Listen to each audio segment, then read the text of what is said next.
Channel. ఈరోజు అయితే నెల్లూరులో అయితే పెద్ద వర్షం పడుతుంది. చూడండి చూడండి ఎంత వర్షం పడుతుందో. ఈ వర్షం చూడండి ఫ్రెండ్స్, ఈ వర్షం చూడండి.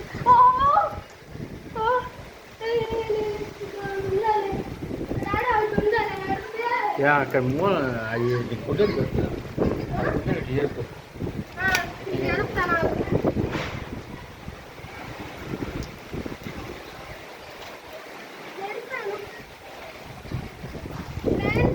బయట ఇక్కడికి రావాలంటే గొడుగు పట్టుకొని రావాలి.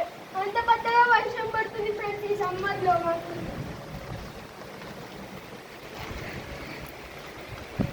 ఫ్రెండ్స్ ఏం చేయాలి ఫ్రెండ్స్?